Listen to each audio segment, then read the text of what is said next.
Okay, today we're going to talk about booking a church event.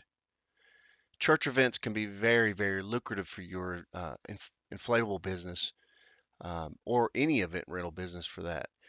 They're always putting on events. There's always lots of people involved, and there's a lot of exposure. So anytime you do something there, you're literally bringing it to the masses and showing them all the things that you have, and a lot of things can come out of that. Now, there's really two different kinds of church events. That they're what I call the big mega churches and the hometown or little churches.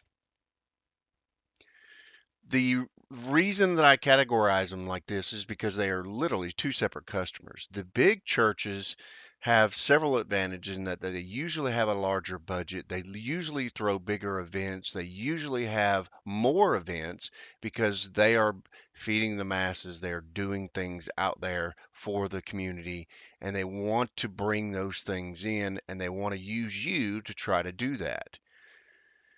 The problem that you have with big churches is that there's often a lot of competition and there's a lot of people doing a lot of the different things. So what happens is that you may have a youth minister that does the stuff for the kids, but then you'll have, events managers doing something else and then the assistant pastor doing something for else and then the, Sunday school teachers are doing this.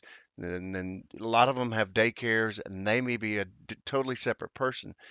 And each one of these have exposure to other companies as well, and they want to try to help their friends out. So there may be a lot of event rental businesses doing one big church. Now that's not a problem because, like I said, there's no such thing as competition. But in the same respect, you don't want to be left out, and you don't want to be put in a situation where you're not getting uh, the opportunity to present your stuff. So what you need to do is find you someone and focus on that, whether it be the youth minister or whether it be the Sunday school teachers or whoever it is, the pastor, associate pastor, whoever it is, and go through them, and then help any way you can in making sure that they can fill those other needs as well. So you need to make sure that you do a lot of networking and provide them with opportunities to bring other people in.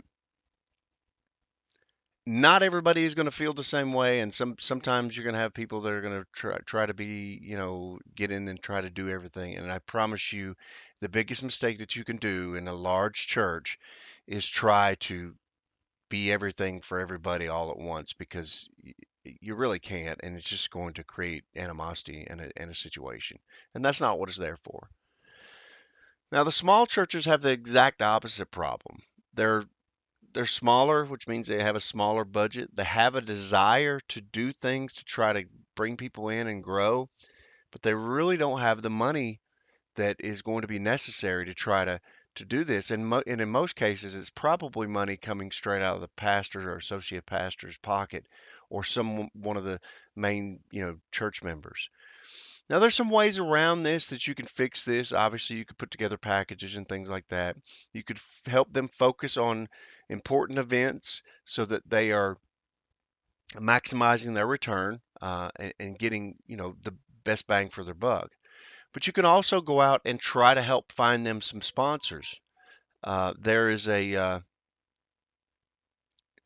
there's a lot of ways of just going to the banks, to the real estate companies, just and letting them know that you're doing these events. There's crowds that are going to be there, and you would like to, you know, maybe put them up as a sponsor. Most of the time, they'll give you $50 just to get out of their office, and that'll help towards the church. I want to warn you, don't do this on your own. Take the church with you. So somebody from the church needs to go with you and be a representative and follow through. If you tell them you're going to put a sign out there saying that they were a sponsor, you need to make sure that you do that. If you tell them that there's going to be a crowd of 100 people or 1,000 people or 10,000 people, you better be pretty close because the worst thing you can do is try to promote something that's not real and create a situation where you're causing animosity with a possible supporter of both you and the church. Small churches usually have smaller crowds, are not going to be the amount of exposure. But again, you also have the location. Most churches are, have a fairly decent location, big yards with, a lot of people passing them. So you can use that as well. So putting signage up can help you and create a situation where, you're getting the exposure. Remember, what we're doing is we're creating an opportunity for you to do more business. And if you're advertising, that can also be a benefit to you and kind of goes into that square of benefits over just sheer money and the whole nine yards. So keep that in mind. Churches are kind of the exact opposite of schools in that schools are always funded. So when the economy turns down, usually what happens is that the schools will actually step up and will kind of fill some gaps because there's a need and also because their money is steady. Churches fluctuate and also their needs for their monies fluctuate. So when times turn bad, a church may turn and focus on a food pantry or something like that and away from celebrations or things like that. So you may be in a situation where you have to follow the the crowds because of the economy or because of the external things that are affecting it. Churches are wonderful because they follow holidays, Easter, Christmas, tons of other events that are going on throughout the year, and so you can take advantage of that. But what it's going to do is going to take planning. You really want to make sure that you start, talking to the people inside the church, in plenty of time to get things booked and done and planned and the whole nine yards. They don't do this 2 weeks out. They do this several months out. So you need to kind of keep that in mind. And that being said, like I said, find you a person within the church and make that contact with a person. You don't have to be a pushy salesman. You can be helpful, and that often, will get you in a situation. I will tell you this, kind of a trick of the trade. One of the easiest ways to get into any church is to throw them an event for free.